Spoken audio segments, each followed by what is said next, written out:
Tiago, servo de Deus e do Senhor Jesus Cristo, às 12 tribos que se encontram na dispersão, saudações. Meus irmãos, tende por motivo de toda alegria passardes por várias provações, sabendo que a provação da vossa fé, uma vez confirmada, produz perseverança. Ora, a perseverança deve ter ação completa para que sejais perfeitos, íntegros e em nada deficientes. Se, porém, algum de vós necessita de sabedoria, peça a Deus, que a todos dá liberalmente, e nada lhes impropera, e se lhe há concedida. Peça, porém, com fé, em nada duvidando, pois o que duvida é semelhante à onda do mar, impelida e agitada pelo vento. Não suponha esse homem que alcançará do Senhor alguma coisa, homem de ânimo dobre, inconstante em todos os seus caminhos. O irmão, porém, de condição humilde, glorie-se na sua dignidade, e o rico na sua insignificância, porque ele passará como a flor da erva. Porque o sol se levanta com o seu ardente calor, e a erva seca, e a sua flor cai, e desaparece a formosura do seu aspecto. Assim também se murchará o rico em seus caminhos. Bem-aventurado o homem que suporta com perseverança a aprovação, porque depois de ter sido aprovado, receberá a coroa da vida, a qual o Senhor prometeu aos que o amam. Ninguém, ao ser tentado, diga, sou tentado por Deus, porque Deus não pode ser tentado pelo mal, e Ele mesmo a ninguém tenta. Ao contrário, cada um é tentado pela sua própria cobiça, quando ela o atrai e seduz. Então a cobiça, depois de haver concebido, dá à luz o pecado, e o pecado, uma vez consumado, gera a morte. Não vos enganeis, meus irmãos, toda boa dádiva e todo dom perfeito são lá do alto, descendo do Pai das luzes, em quem não pode existir variação ou sombra de mudança. Pois, segundo o seu querer, Ele nos gerou pela palavra da verdade, para que fôssemos como que primícias das suas criaturas. Sabeis essas coisas, meus amados irmãos, todo homem, pois, seja pronto para ouvir, tardio para falar e tardio para se irar. Porque a ira do homem não produz a justiça de Deus. Portanto, despojando-vos de toda impureza e acúmulo de maldade, acolhei com mansidão a palavra em vós implantada, a qual é poderosa para salvar a vossa alma. Tornai-vos, pois, praticantes da palavra e não somente ouvintes, enganando-vos a vós mesmos, porque se alguém é ouvinte da palavra e não praticante, assemelha-se ao homem que contempla num espelho o seu rosto natural, pois a si mesmo se contempla e se retira, para logo se esquece de como era a sua aparência.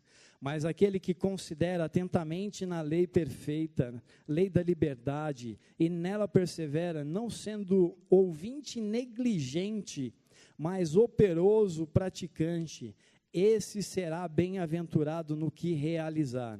Se alguém supõe ser religioso, deixando de refrear a língua, antes enganando o próprio coração, a sua religião é vã. A religião pura e sem mácula para com nosso Deus e Pai é esta: visitar os órfãos e as viúvas nas suas tribulações, e a si mesmo guardar-se incontaminado do mundo. Amém. Graças a Deus, essa é uma palavra que o seu texto já nos leva a compreender o mote, né, o princípio que aqui está sendo explanado por Tiago. Tiago, quem é esse Tiago? Esse Tiago não é o Tiago apóstolo. A tradição considera esse sendo o irmão de Jesus, né? Porque o Tiago apóstolo, ele vem morrer lá pelo ano 40, 42, e essa carta provavelmente foi escrita entre 45 e 50, né? Ela marca o início da igreja, o início até mesmo ainda entre os judeus. Tiago é um pregador, é um dos principais da igreja de Jerusalém. Ele, junto com Pedro, administra mais a pregação, a exortação, o ensino à igreja de Jerusalém. Já Paulo é enviado por Deus para os gentios e anuncia o evangelho para os gentios. E aqui a igreja ainda estava no início das perseguições, por assim dizer, porque a carta demonstra ter acontecido esses eventos aqui e ali na Palestina, os cristãos que estavam ali. E aqui o apóstolo está dizendo, logo no primeiro versículo, que ele se considera escravo, ele se considera servo do seu próprio irmão, né, o seu irmão Jesus. E já traz uma curiosidade, porque é difícil um irmão dizer assim, olha, eu sou teu escravo, falar para o seu outro irmão, né, eu sou fiel a tudo isso que você prega, então eu me prostro diante da grandeza do que você está anunciando. Então, é provável que Tiago até então, um dos principais da igreja de Jerusalém, porque em diversos momentos ele aparece, ele está ali no grande dia, no dia de Pentecostes, ele está no início da igreja, marcando todos os momentos. Mas esse Tiago, irmão de Jesus, acredite, no início não era um cristão, não acreditava em Jesus, apesar de nascer, crescer, andar junto com Jesus por muito tempo. Ele vem se converter quando Jesus é ressuscitado, e então se encontra com Tiago, e ali ele tem uma conversão calorosa no seu coração, e passa a, como nós dissemos aqui, no capítulo 1, versículo 1, Tiago, servo aqui é escravo de Deus e do Senhor Jesus Cristo. Ele escreve as 12 tribos, ele escreve as tribos de Jerusalém que está na dispersão. Por quê? Porque o povo estava correndo. Esse povo não era um povo muito benquisto. Por quê? Porque eles tinham um ritual de comer do corpo e beber do sangue, que é a ceia do Senhor, e já diziam assim, a seita dos canibais, ou a seita dos caminhantes. Esse povo passa a ser perseguido e odiado porque não romperam com a tradição. Também no mundo politeísta, quem tinha um só Deus, eles também eram considerados por alguns grupos como ateus. Então os cristãos, os nossos irmãos do início da igreja, passaram a ser perseguidos. E como consequência disso, nós temos isso no mundo aí, nos dias atuais está bem aflorada essa questão da perseguição no mundo árabe. Essas pessoas começam a migrar de um lugar para o outro e têm dificuldade para arrumar emprego, não é verdade? Tem dificuldade de se estabelecer, idioma, e passa a ter diversas outras dificuldades. Essa igreja do início, ela até tem necessidades para sustentar sua família, para prover para os seus filhos, e imagina a cena em que estava a igreja passando, quando Tiago, ele admoesta essa igreja, ele adverte essa igreja, ele anima essa igreja, ele incentiva essa igreja, ele também vai corrigir alguns que por vezes escolhem seguir a Cristo, mas não suportam as provações, não suportam o dia da adversidade, e quando eles começam a ter toda essa resistência, eles pensam em desanimar. Aí, então, o apóstolo, e eu estou dizendo apóstolo porque logo depois ele também passa a ser considerado um dos apóstolos, né? Esse não é o primeiro apóstolo, mas Tiago vem, então, figurar entre os apóstolos da igreja. Ele vem dizer no versículo 2, meus irmãos, tende por motivo de toda alegria o passardes por várias provações. E aqui parece que ele, parece que bateu a cabeça, não é possível ter alegria passando por tudo isso que eu estou passando, né?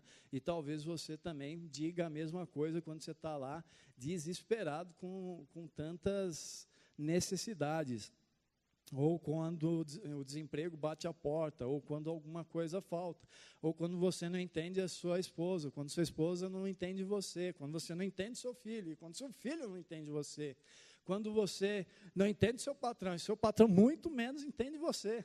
Aí você vai dizer assim, estão perseguindo, estão me perseguindo.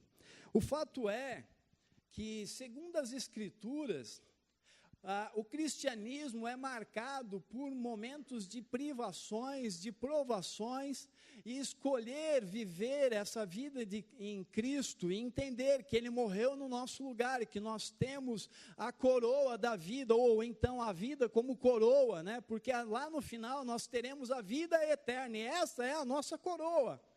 Ter essa esperança, aguardar no Cristo ressurreto, pressupõe aceitar a Cristo, renunciar a nós mesmos, e não pensar mais em nós, mas pensar no Evangelho, pensar no reino, pensar em Cristo, ser um militante desta causa.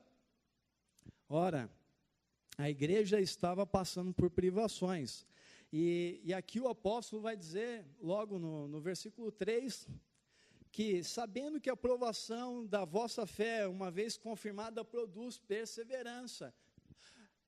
Fé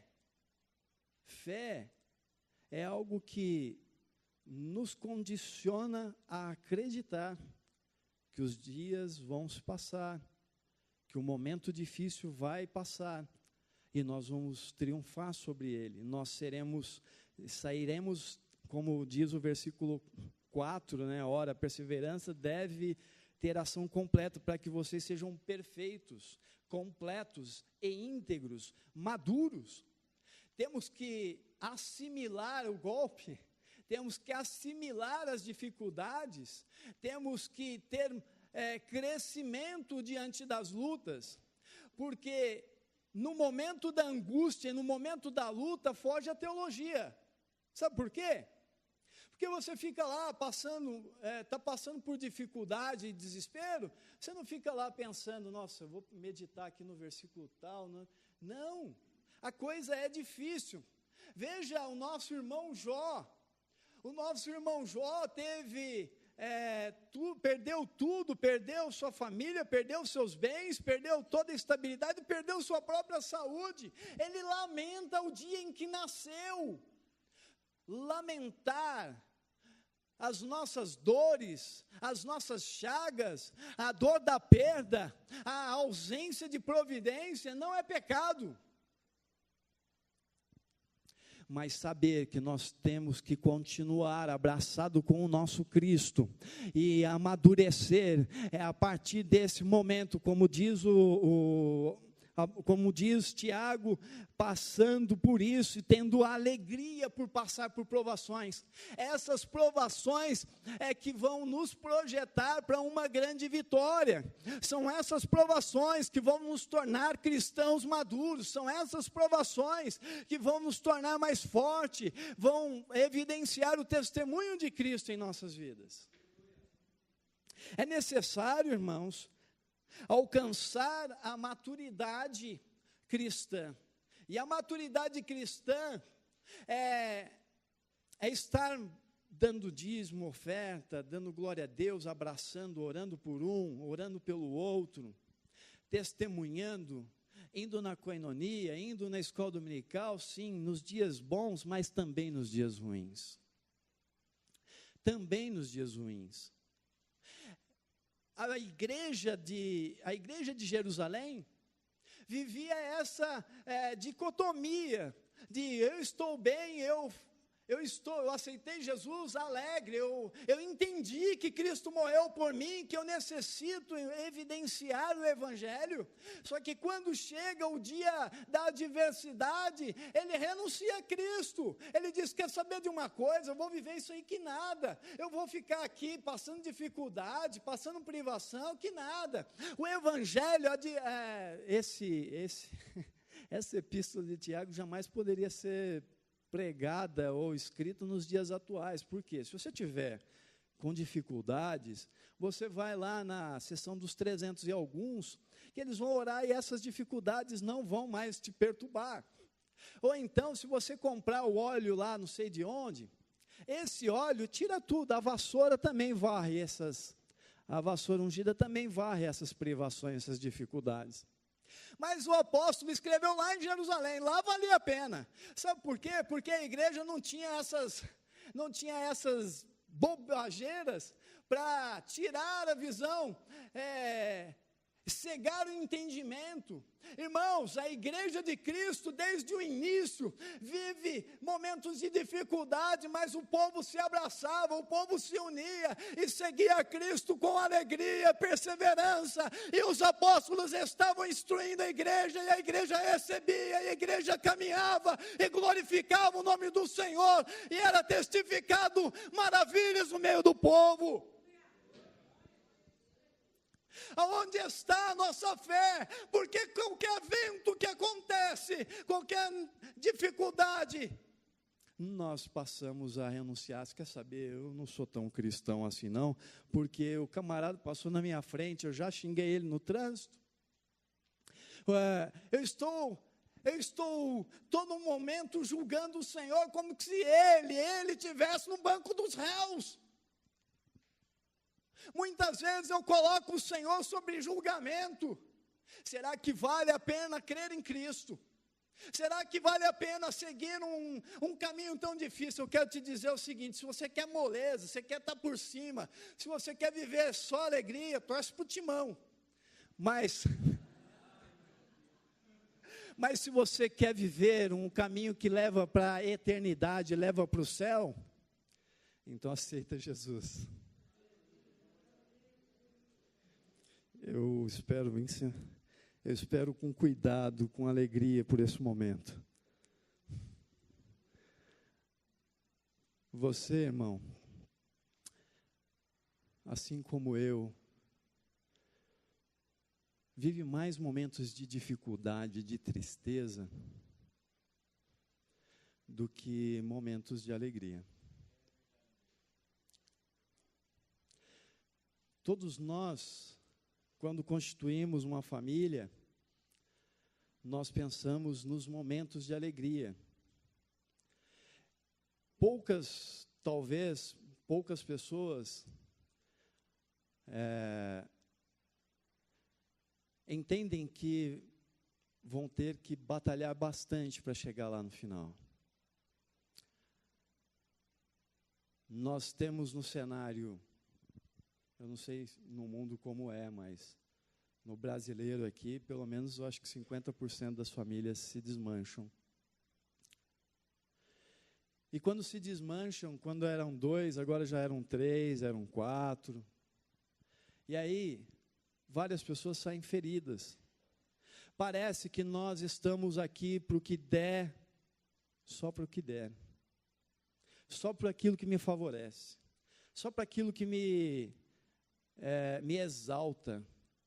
Bendito seja o meu ego, bendito seja as minhas necessidades. Nós temos que avaliar, nós temos que ter cuidado, nós temos que ter zelo, porque nós não seguimos um evangelho de mentirinha. Nós não seguimos um evangelho de falácia, nós seguimos um evangelho que é vida, ela é vida para ser inserida no nosso peito e para nós defendermos ela com muita força, com muita integridade, com muita coragem. Se você não tem coragem, você não escolheu uma religião muito boa, porque essa religião, esse caminho, segundo as Escrituras, não é um caminho de grandes feitos e maravilhas, e que você vai fazer milagres, e que você... Não, irmão, o milagre, eles são sinais daqueles que creem, porque você está em pé, é um milagre. Você ter uma família edificada é um grande milagre. Você ter os seus filhos em retidão é um grande milagre. Você ter a integridade que o apóstolo vai dizer aqui: olha aos pobres, vocês cuidem da sua dignidade. Sabe por quê? Porque é aquilo que evidencia o que você é. Sabe, irmãos, quando passamos por dificuldades, assim como a igreja de Jerusalém, eles eram tentados a trapacear. Eles eram tentados a entrar em coisas escusas, em divididas erradas. E o apóstolo estava orientando vocês: continuem, mantenham a sua integridade, mantenham a sua integridade. Quando ele fala do rico, e o rico aqui, no cenário da igreja primitiva, havia uma grande distância. O rico explorava muito os pobres, e o pobre tinha o que comer num dia, não sabia se tinha no outro, né? Aí você pode dizer assim: olha que tem bastante coisa, tem coisas piores ainda, né? No mundão afora, tem crianças e pessoas morrendo de fome pelo mundo todo, e nós sabemos disso. Fato é que a igreja precisava permanecer digna. Nós não somos chamados para ter opções de: olha, se a coisa apertar, eu vou trapacear. Se eu não for bem tratado, eu vou largar. Se eu não alcançar o meu objetivo, eu vou entregar, eu vou fazer aquilo. E aí passa aquele monte de sentimento. Começa a nascer a ira, começa a nascer a perturbação. Bom, eu vou voltar aqui para os versículos. Versículo 5 vai dizer assim: se alguém tem necessidade de alguma coisa, se tem necessidade de sabedoria, peça a Deus que vai dar para você. Ele vai te dar na medida que você precisar. E se você precisar de novo, você pode buscar. O que acontecia aqui, e perceba, essa sabedoria que Tiago vai se referir, não está relacionada a ler livros, não. A fazer graduações, também não. Não estava aqui relacionada a conhecimento secular, não. Essa sabedoria provém de Deus, dos cuidados daquele que pode nos fornecer uma estratégia. Percebe que muitas vezes você seguiu o caminho racional, você não alcança, você não atinge o seu objetivo. É necessário, aqui o Tiago está dizendo para a igreja: olha, eu sei, está difícil, ser perseguido não é fácil. Percebe que essa igreja era tão odiada que quando Nero incendeia Roma, logo ele fala assim: foi os cristãos. Tá bom, eu acredito, porque eles eram odiados mesmo, e provavelmente eles eram malucos, canibais, eu acredito. E então inflamou essa ideia de que a igreja tinha incendiado Roma, porque eles não eram muito bem queridos. E o Senhor está dizendo aqui, através de Tiago, fala assim: olha, fala para esse povo me consultar, fala para eles buscarem sabedoria em mim. Irmãos, se o momento é difícil para você, se a situação é estarrecedora, busque sabedoria de Deus. Busque providência em Deus. Sabe aquela situação difícil lá que você já deve ter passado lá? Às vezes era só uma caixa de chocolate, né? Sabe que na vida a gente tem dificuldade e de repente você resolve ela com coisas tão simples. Uma discussão. E aí então você, mesmo achando e entendendo que tem razão, vai lá e abraça e fala assim: me desculpa, eu acho que eu me excedi. Mesmo você cheio de razão, você vai até aquela pessoa que que está magoada com você, e você diz: me perdoa. Aqui o Cris pregou na quinta-feira sobre o perdão. De fato, o perdão é aquele cadáver que você leva amarrado a você, né? Aliás, o não perdoar é andar com um peso nas costas. Na antiguidade tinha essa situação de amarrar o cadáver nas costas daquele que assassinava, né? Percebe que a situação de não perdoar e de dar aso a tristeza, a amargura, é como se amarrasse um cadáver e ele apodrecendo do lado ou nas suas costas e você se conformando com aquela situação. Quem não perdoa, leva por muitos anos ou leva por muito tempo um cadáver amarrado a si. Então, irmãos, é necessário buscar sabedoria em Deus. E aqui, quando ele vai dizer no versículo 6 para pedir, não duvidando, porque o que duvida é semelhante à onda do mar, impelido e agitado pelo vento, não suponha esse homem que alcançará do Senhor alguma coisa. Percebe que a fé e a dúvida são dois lados de uma mesma moeda. Porque quem tem fé tem confiança, ele acredita, ele entendeu que o Senhor foi com ele no início e que vai ser até o fim. Esse é aquele que tem fé. Mas aquele que duvida é aquele que diz assim, eu tenho fé. Depois fala, não tenho fé. Eu tenho fé. Eu acho que não vai dar certo. Uma pessoa que vive em dúvida a respeito do caminho que escolheu, da fé que escolheu, da confiança no Senhor, não é uma pessoa confiável no Evangelho. Ele não cresce, ele vive procurando badulaques, ele vive procurando profecias, ele vive mesmo de campanha de sal grosso. Quem vive duvidando na fé, titubeando, ele vai tomar uma invertida, depois vai tomar outra. Por quê? Porque não é constante, ele não suporta passar pela dificuldade, ele não suporta receber a pancada, ele não suporta, ele não fica em pé, ele não tem firmeza. Quem está, e aqui o apóstolo está dizendo assim, ele não vai alcançar nada do Senhor, é impossível. E o versículo seguinte vai dizer assim, homem de ânimo dobre, quer dizer, uma pessoa que tem duas almas, uma hora ele está feliz e de um segundo para o outro ele está triste. Mas o que aconteceu? Ele está duvidando. A pessoa do ânimo dobre é uma pessoa que você fala com ele aqui e quando ele vira as costas ele mudou. Quando ele ouve a palavra, ele agradece, mas quando ele vira as costas, ele ignora, ele despreza a palavra do Senhor. Pessoa de ânimo dobre, ela é difícil de conviver, porque você não sabe com quem está falando.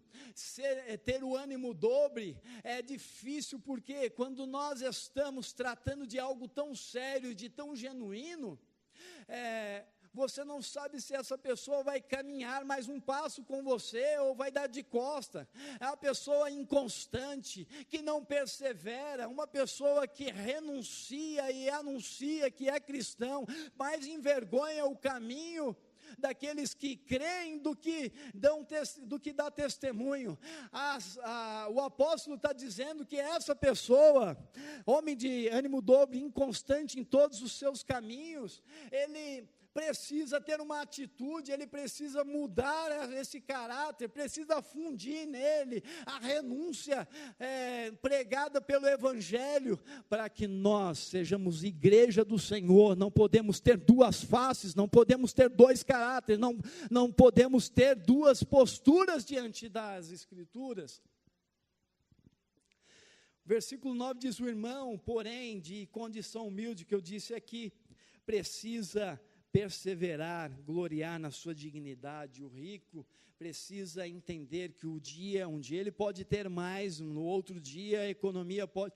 Essa economia que estourou lá nos Estados Unidos há uns anos atrás, deixou muita gente à beira. Aliás, muitas pessoas até suicidaram, porque já não conseguiriam conviver e viver com a simplicidade. Então o apóstolo está aqui recomendando, olha, cuidado, você que é rico, pode ser que você tenha que viver como humilde. Então você precisa se desapegar dos seus bens e reter o seu coração. E ele está falando para ricos aqui que se convertiam ao Evangelho, tá? Então você precisa estar desprendido dos seus bens, porque o seu caminho, o seu tesouro está nos céus, o seu tesouro está na glória eterna. A igreja precisa entender, nós precisamos entender que nós não juntamos coisas para nós mesmos aqui na terra, porque tudo vai ficar aqui. E aí, hoje nós estávamos lá sepultando mais uma pessoa querida, entendendo isso. Quando você passa a trilhar, você caminhar naquelas ruas, você vai ver ali nomes até conhecidos da cidade.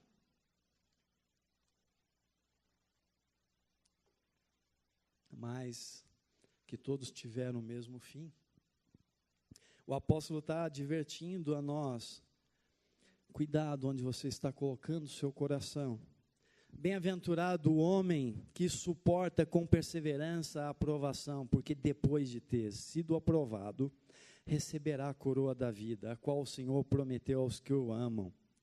Ninguém ao ser tentado, talvez a sua Bíblia diz lá no versículo 2, ao invés de estar provações, está tentação. Só que a melhor tradução para aquilo lá é provação. O que é provação e o que é tentação? Provação é aquilo que vai acontecer comigo e com você todos os dias da nossa vida. Nós vamos ser provados no trabalho, nós vamos ser provados no trem, nós vamos ser provados na igreja, nós vamos ser provados em casa, nós vamos ser provados diante de um aparelho de TV, nós vamos ser provados diante dos nossos negócios, nós vamos ser provados. Essas provações são naturais. Agora, a tentação que diz aqui no versículo 13, está dizendo que o Senhor Deus não tenta ninguém, porque o tentar é do diabo. O Senhor não tenta. Então, mas a provação pode vir do Senhor? Pode vir do Senhor, a provação. Mas a provação é literalmente uma prova para que lá no fim sejamos aprovados, alcancemos o êxito desejado. Agora, a tentação é aquele sentimento que começa a nascer no nosso coração, a cobiça, começa a desenvolver alguma coisa e começa a ser engendrado, e a gente começa a falar, desejar, a cometer aquele pecado, e percebe que o apóstolo vai dizer aqui que vai, no versículo 15, então a cobiça, depois de haver concebido, dá à luz o pecado, e o pecado, uma vez consumado, ele gera o quê? A morte. Então, todos nós somos provados. Todos nós somos provados. Agora, deixar ser tentado, ceder à tentação, nos leva à morte. Nos leva à morte.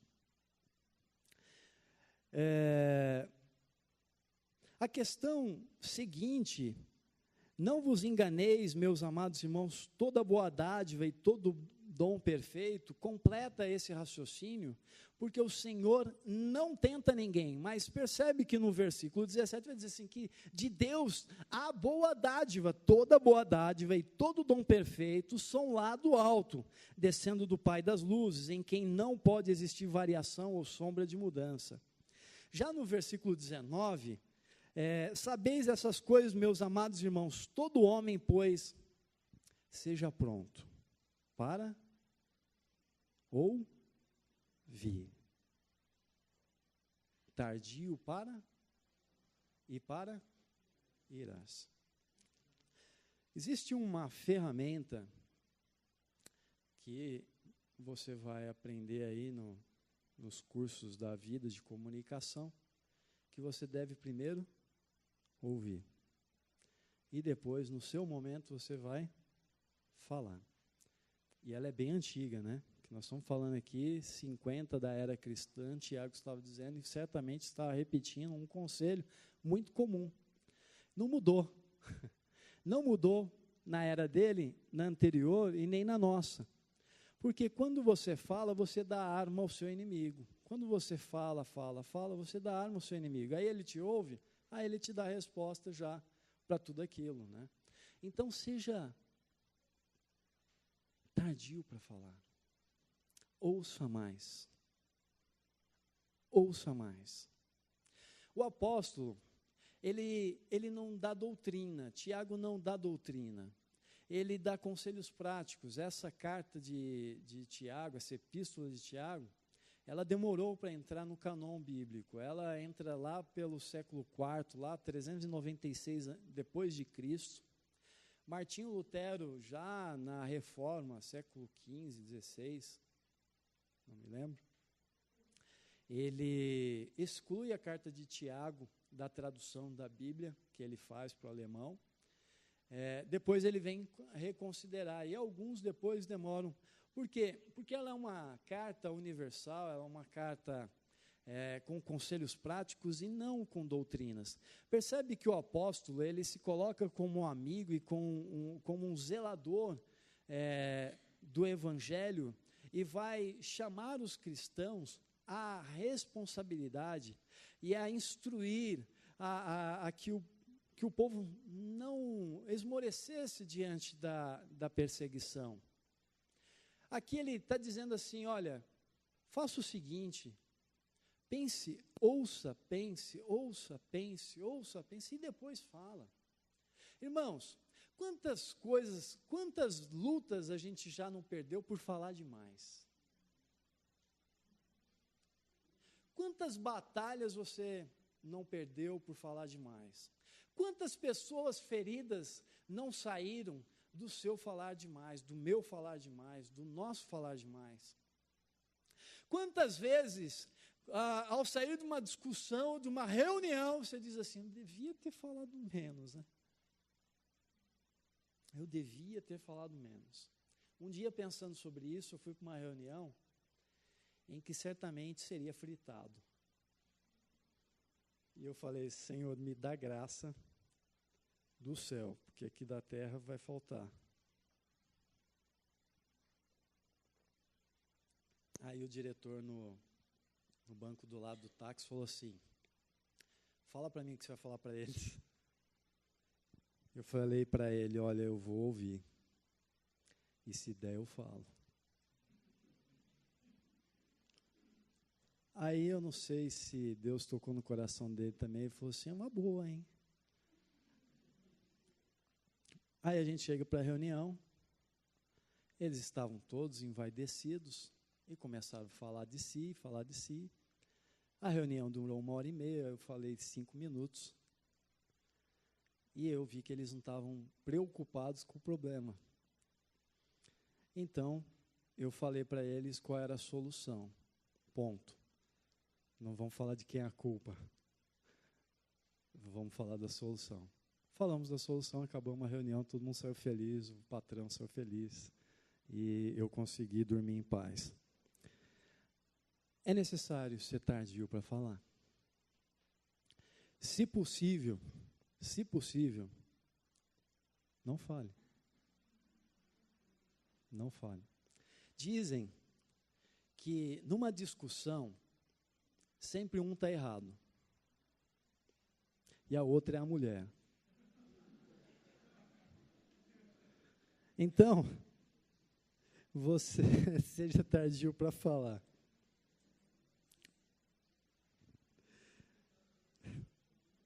Porque a ira, e outra, difícil, hein? Duro para irar. Mal começa a discussão, você já está querendo voar na jugular, né? Mal começa a dividida, você já está querendo dar. Mal começa o jogo, você já está dando voadora. Então, é preciso ser tardio para irar. Faz o seguinte, pensa bem se você faria aquilo no dia seguinte, se você reagiria daquela forma no dia seguinte. Ou então experimenta deixar para o dia seguinte, né? Aquela discussão com o seu patrão. Essa eu também aprendi. Eu geralmente ouço ele falar, porque ele tem razão. Sim, senhor, sim, senhor. E aí, quando dá a boa, aí eu falo. Eu já saí de uma reunião, sabendo que estava falando coisas erradas, e percebe, às vezes você não tem argumentos no momento, Aí eu subi para o meu andar, fui até minha mesa, juntei todos os papéis que evidenciavam a minha razão, e aí no dia seguinte era o dia do triunfo. Porque se eu irasse naquele momento, eu poderia até perder o emprego, você concorda? Eu poderia até mesmo criar um inimigo dentro da empresa. Então, no outro dia, eu falei, olha, então, o senhor nós estava falando ontem, só queria te mostrar isso aqui, porque o que eu falei, eu não quis me estender, mas percebe, era isso, isso e isso, e aí saí numa boa. Eu procurei buscar algum exemplo que eu tenha vivido, porque também se eu colocar as vezes que eu me dei mal aqui, vai faltar tempo. Então, porque quando a gente fala demais, a gente tropeça. Isso daqui, irmãos, dava para a gente comentar e falar sobre várias coisas. Mas o importante é que você busque sabedoria do alto, porque no momento certo você fala e aquilo produz algo para arrependimento, aquilo produz algo para crescimento, aquilo produz maturidade na vida do cristão. O cristão precisa andar de valor em valor. Eu tinha um louvor lá na Bleia, que a gente cantava, que era, eu quero andar de valor em valor, eu preciso melhorar, irmão. Vai andar para trás, vai andar de lado, você não é caranguejo. Então, você tem que andar de valor em valor, amanhã você tem que estar melhor do que hoje, você precisa amadurecer, eu preciso amadurecer. Você não é perfeito, você não vai ser perfeito, mas você é uma obra em construção está sendo aperfeiçoada, e que você busque do Senhor, Senhor, me aperfeiçoe, cuida de mim, Senhor, cuida do meu caráter, cuida das minhas ações, cuida da minha língua. Tomai-vos, versículo 22, pois praticantes da palavra e não somente ouvintes, enganando-vos a vós mesmos. Porque se alguém é ouvinte da palavra e não praticante, assemelha-se ao homem que contempla no espelho o seu rosto natural. Aqui, vamos lembrar que o espelho deles era bem embaçado, né? Nessa época. Então eles pegavam lá um metal, polia por um bom tempo, até que refletia ali, mais ou menos. Era bom para muita gente, né? Você se olha e fala assim, nossa, eu estou bonito esse lado aqui que eu consigo ver. Né? Mas você se esquece. Por mais que você se lembre como você se olhou lá no espelho, eu acho que você não se lembra exatamente do seu rosto, porque o fato é que a ideia do espelho é uma ideia parcial. Viver um evangelho parcial, viver um evangelho, como diz aqui, tornai-vos praticantes, pois não somente ouvintes. Isso aí, o culto hoje foi maravilhoso. Tirando o irmão que estava pregando, foi tudo muito gostoso na igreja. Mas aí você sai, ou eu saio, e somos só ouvintes. A prática fica distante das nossas vidas. Irmãos, não dá para nós vivermos uma vida, um evangelho, um caminho de renúncia, quando daqui a pouco eu renuncio sim, mas eu renuncio ao evangelho e não às minhas práticas, quando eu preciso ser moldado e melhorado, amadurecido, eu volto às velhas práticas, e viver um evangelho assim, é viver uma religião, que ele vai citar aqui no versículo 26, se alguém supõe ser religioso, deixando de refrear a língua, antes enganando o próprio coração, a sua religião é vã. Irmão, se nós precisarmos de uma religião, tem religião muito bacana por aí, pode procurar.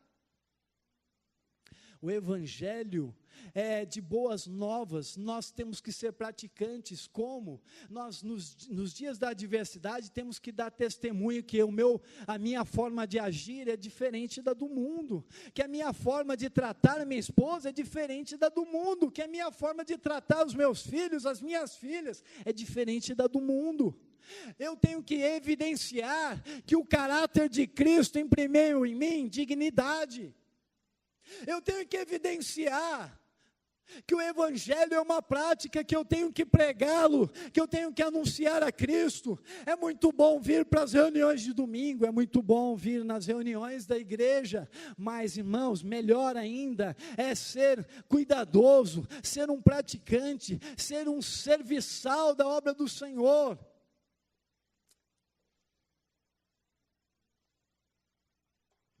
Eu sou ainda, desculpa, de uma época que até quando a gente ia faltar na igreja, a gente mandava alguém avisar o pastor. Quando a gente ia se ausentar, eu mandava, irmão, você vai para o culto hoje? Olha, hoje eu tenho um problema, eu não vou conseguir ir. Mas se eu conseguir encerrar isso aqui a tempo, eu vou sim, tá? E às vezes você falava que não ia, aparecia.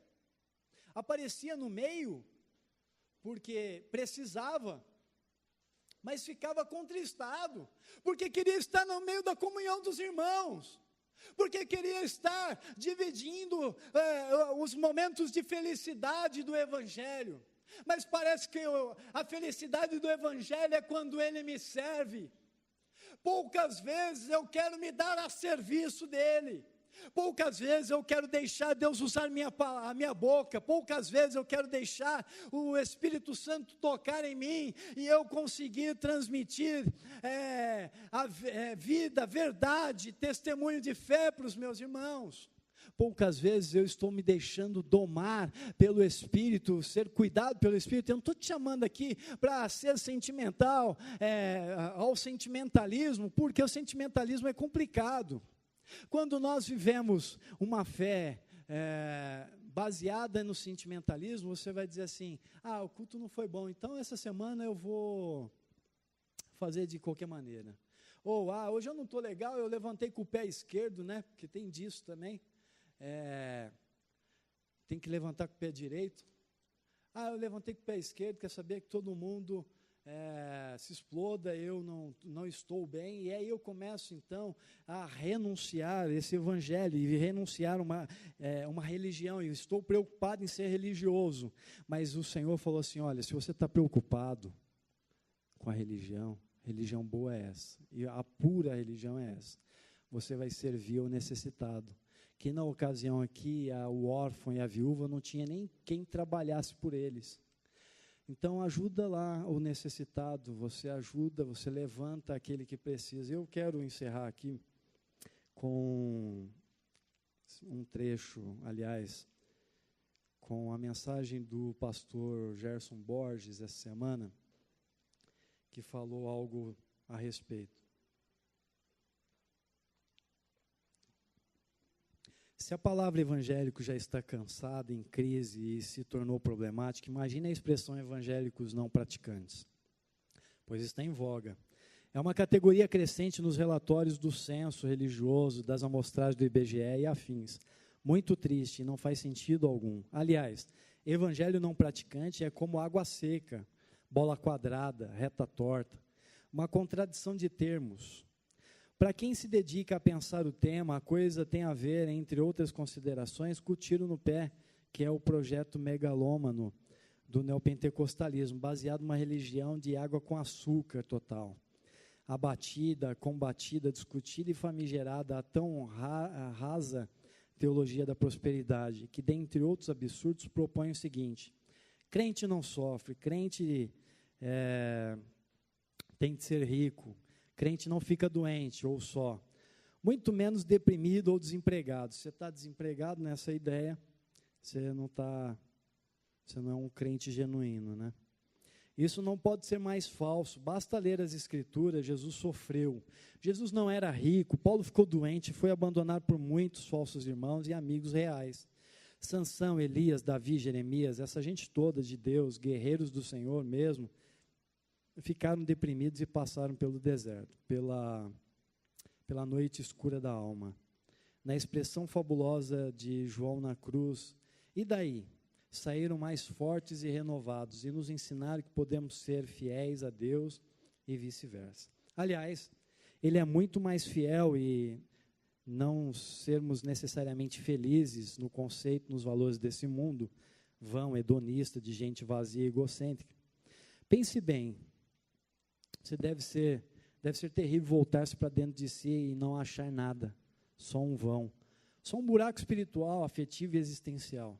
Ser evangélico, ou crente, ou protestante, ou católico, ou em suma, cristão, e não praticar o evangelho, não exercitar sua fé na redenção, no perdão dos pecados, na graça sem fim, na necessidade e beleza da santidade, na luta contra o mal em nós e no mundo, não é apenas frequentar cultos sem falhar religiosamente.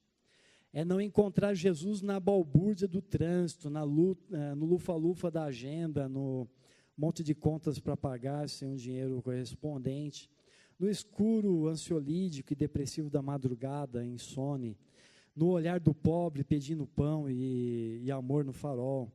Assim como não reconhecê-lo na mesa farta, na festa de formatura, no check-out do supermercado, na caminhada com o cachorro no parque arborizado do sábado.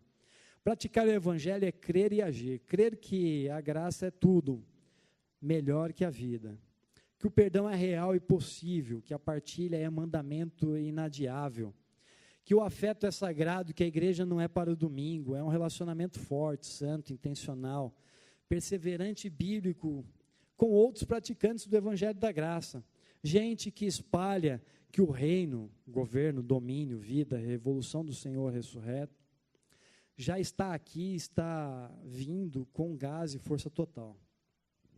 Dentro de nós, por meio de nós, no nosso entorno, eita, boa notícia, evangelho é uma notícia, evangelho é uma prática. Ele coloca uma observação que eu também quero ler. Detalhe, sim, praticar o evangelho tem muito a ver com a membresia comprometida, efetiva, engajada, sacrificial, até como uma igreja local, comunidade de seguidores do Cristo, onde adoramos, aprendemos, servimos a Deus, uns aos outros e à sociedade.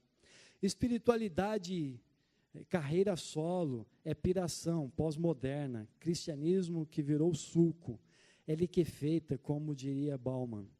E sim, compromisso com a igreja local, como sinal do compromisso com Cristo, significa compromisso com as ordenanças sacramentais, batismo e ceia do Senhor. Há quem fica 3, 5 meses sem participar da comunhão e ainda diz desrespeitoso, que ceia não salva, barateando, conforme Bonhoeffer, a graça.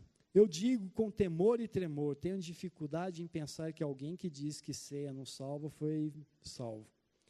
O crente ora, lê Bíblia, contribui, dá de si, generosa e alegremente. Quando isso mudar é porque Jesus voltou. Ou as galinhas passaram a ciscar para frente, como diria a minha mãe, careta, né? Tão careta quanto respirar e dormir, pare para ver. Volte para Jesus, volte para a igreja, pratique o evangelho. Não há nada que eu faça para ser mais ou menos amado por Ele. Eu sou amado. Que coisa mais da hora. É esse o evangelho, é esse conselho de Tiago para a igreja de Jerusalém. Eu entendi que eu preciso tomar alguns conselhos desse capítulo 1 de Tiago. Então, irmãos, se os dias estão difíceis, continua, vai. Abraça com o Senhor aí, dá para caminhar mais um pouco. Dá para você chegar até o fim, dá para amadurecer. Vai passar. Você vai mudar, você vai alcançar, você vai chegar lá. Pode ser que não seja caminhando em carro alegórico, não. Né? Sabe quando ganha lá a Copa do Mundo, aí coloca em cima do caminhão do bombeiro e vão desfilar e tal? Muito melhor do que isso. A recompensa é a coroa da vida. A nossa recompensa está lá, o nosso tesouro está lá, os nossos cuidados estão lá. E essa igreja que sofreu e muito sangue foi derramado para que nós estivéssemos aqui, pense nisso. Essa igreja foi triunfante e já está com o nosso Senhor. Eles já estão com o nosso Senhor. Muitos dos nossos irmãos já estão com o nosso Senhor. Um dia nós vamos chegar também diante da face de Deus. porque o dia da nossa glorificação vai chegar. O Senhor está nos moldando. Segundo o ensino doutrinário, nós andamos em santificação. Hoje eu tenho que ser mais santo do que ontem, amanhã eu tenho que ser mais santo do que hoje. Eu preciso crescer em valor. Eu preciso alcançar a coroa da vida, mesmo que para isso eu venha perder algumas batalhas terrenas, porque quando nós perdemos aqui, nós triunfamos lá.